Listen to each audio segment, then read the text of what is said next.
جب انہوں نے اسلام قبول کیا، صنادید قریش سے تو رہا نہ گیا، باقی تو سب کچھ مروت اور مہمان نوازی میں خاموش رہے، لیکن ایک بدبخت کیسے خاموش رہ سکتا تھا جس کا ابو جہل کہتے ہیں۔ اس نے کہا تمہیں خدا نہ مراد کرے بڑے احمق ہو، اور تم نے بغیر سوچے سمجھے ان کی غلامی کا طوق گلے میں ڈال لیا۔ انہوں نے کہا جناب ہمیں الزام مت دیجیے، اس ہیرے کی قدر تو آپ کو نہیں، اس جوہر کے قدر شناس تو آپ نہیں ہیں۔ ہم نے جن اوصاف کے ساتھ ان کو نبی مانا ہے، یہ نبی آخر الزمان جناب محمد الرسول اللہ صلی اللہ علیہ وآلہ وصحبہ وسلم ہی ہیں۔ اب ابو جہل ملامت اور زبان درازی پر اتر آیا۔ انہوں نے کہا تمہیں ہم سے کیا سروکار، تمہارے لیے تمہارے کام، ہمارے لیے ہمارے کام۔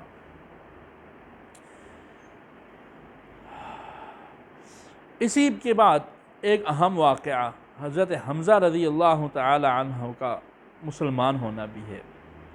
چونکہ میں گزشتہ عرض کر رہا ہوں کہ مکہ میں دو شخصیات کا اسلام لانا وہ اس لیے بھی بڑی اہمیت کا حامل تھا کہ ان کے اسلام لانے سے بظاہر اسلام کو بڑی تقویت ملی۔ یہ نبوت کا 6واں سال ہے۔ حضور کے عم محترم حضرت حمزہ بن عبد المطلب جن کی کنیت ابو عمارہ ہے، وہ ایک حیثیت سے آپ کے خالہ زاد بھائی بھی ہیں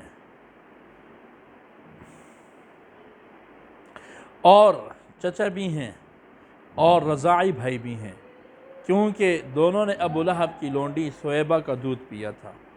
البتہ 4 سال حضور سے بڑے ہیں، اس لیے ایک وقت میں تو دودھ پینا ثابت نہ ہوا۔ حضرت حمزہ کو آپ سے شدید محبت تھی، لیکن آپ نے کبھی حضور کی دعوت پر توجہ نہ دی۔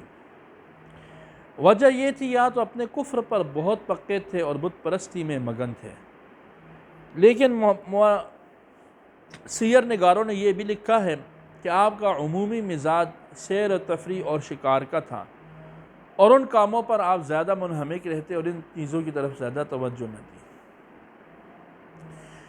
ان کی قبول اسلام کا ایک سبب بیان کیا جاتا ہے کہ ایک مرتبہ ابو جہل نے آپ صلی اللہ علیہ وآلہ وصحبہ وسلم کو کوہ صفا کے پاس دیکھا۔ اب جس طرح ایک جانور جسے کلب کہتے ہیں وہ غیر مانوس آدمی کو دیکھ کر کے بھونکتا ہے، اسی طرح ابو جہل بھی آپ کو دیکھ کر آپے سے باہر ہو جاتا تھا اور مغلظات بکتا تھا۔ اس نے آپ کو تنہا پا کر نہ صرف یہ کہ فحش گالیاں بکیں، بلکہ آپ پر مٹی اور گوبر پھینکا۔ آپ نے اسے کچھ نہ کہا، لیکن عبداللہ بن جدعان کی لونڈی، اس کا گھر کوہ صفا کے قریب تھا، وہ اپنے گھر سے یہ سارا منظر دیکھ رہی تھی۔ ابو جہل یہاں سے کعبہ چلا گیا اور وہاں مزے سے اپنی بات بیان کرنے لگا۔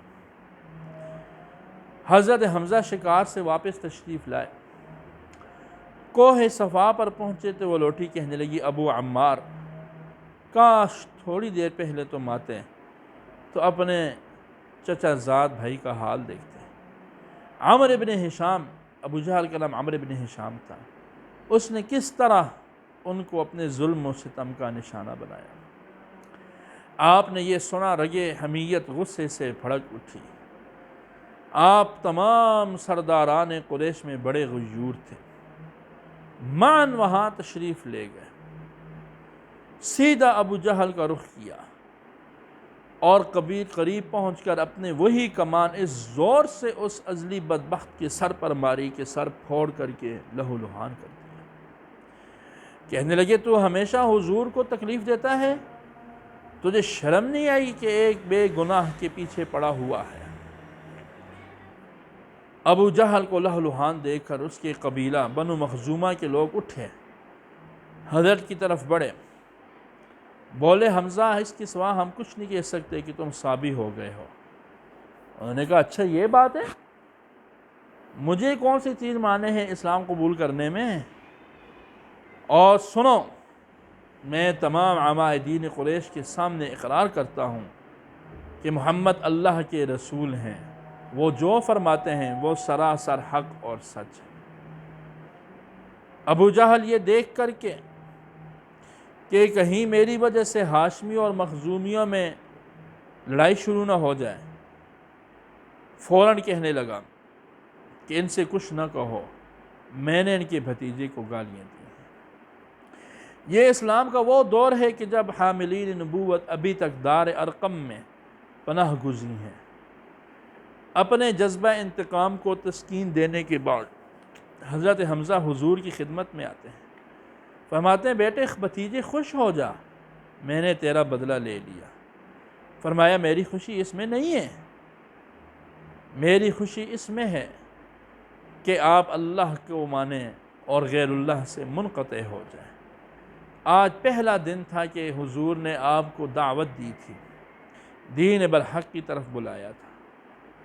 اب چونکہ حمزہ اگرچہ عمائدین قریش کے سامنے اسلام قبول کر چکے تھے، لیکن اب مخصوص خطاب اور برملا دعوت اس کو مسترد کرنا خاندانی وقار کے خلاف تھا۔ آپ سخت ذہنی الجھن میں مبتلا ہو کر یہ گھر تشریف لے آئے۔ حضرت حمزہ خود بیان فرمایا کرتے تھے کہ مجھے اس وقت اپنے آباء و اجداد اور اپنی قوم کا دین چھوڑنے کے خیالات نے سخت پریشان کر دیا تھا۔ میرا دماغ سخت کشمکش میں مبتلا تھا کہ آبائی دین پر قائم رہوں یا اسلام کو قبول کر لوں۔